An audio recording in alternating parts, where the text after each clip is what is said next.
সময় এক বনের পাশে এক কৃষক বাস করতেন। তার ছিল একটি বাগান।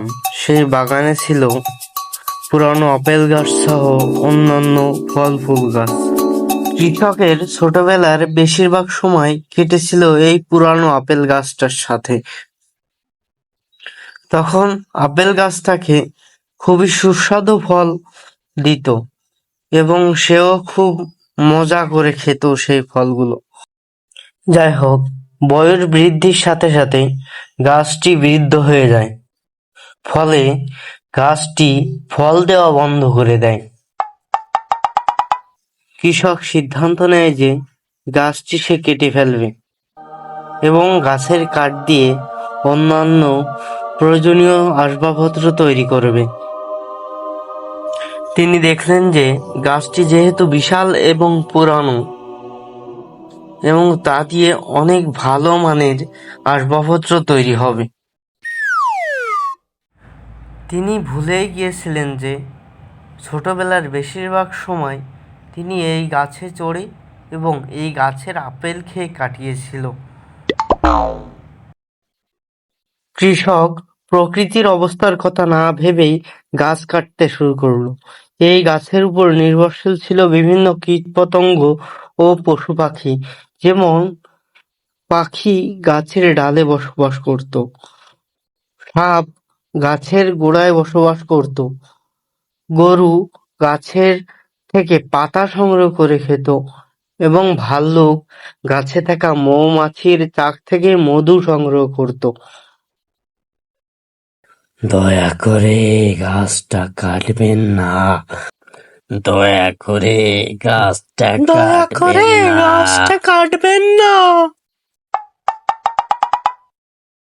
সকলেই অনুরোধ করতে লাগলো, কিন্তু তবুও কৃষকের মন গলল না।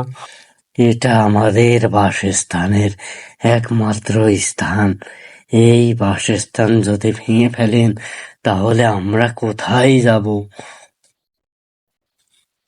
কৃষক কোনো কথায় কান না দিয়ে নিজের মতো গাছ কাটতে থাকলো। সকল পশু পাখির হট্টগোল বেড়ে গেল, কিন্তু কৃষকের মন কোনো কথাই গলল না। দয়া করে গাছটা কাটবেন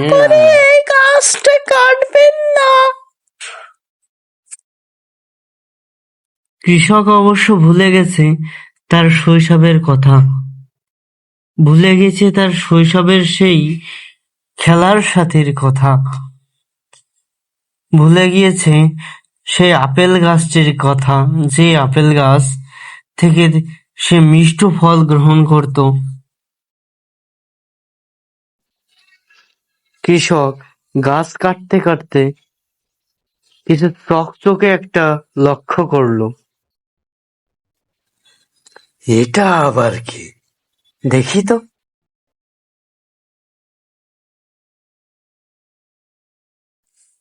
মধুর স্বাদ কৃষককে তার ছোটবেলার কথা মনে করিয়ে দেয় সেই আপেলের স্বাদের কথা।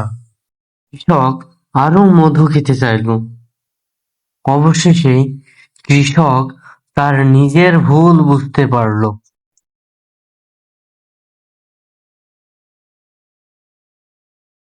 আমি আপনাকে প্রতিনিয়ত এমন স্বাদের মধু আহরণ করে দেব। আমি আপনার জন্য ফল সংগ্রহ করে আপনার বাড়িতে দিয়ে আসব। অবশেষে কৃষকের মন গলে গেল। সে কুঠার ফেলে দিল এবং নিজে নিজে প্রতিজ্ঞা করল যে এই গাছ সে আর মারবে না। আমি নিজের ভুল বুঝতে পেরেছি। আমি কখনোই আর এই গাছ কাটতে আসবো না। আমি কখনোই তোমাদের এই বাসা ভাঙতে আসবো না। যে আমি কাঠুরিয়ার কথায় সবাই খুব খুশি হলো। আমার ভুল বুঝতে পেরেছি। কাঠুরিয়া আপনারা সবাই সকলের সঙ্গে মজা করতে লাগলো। বসবাস করতে পারেন। কাঠুরিয়া এবার ছোট্ট প্রাণীরা সুখে মৌমাছি শান্তিতে দিয়ে বসবাস কখনো করতে লাগলো।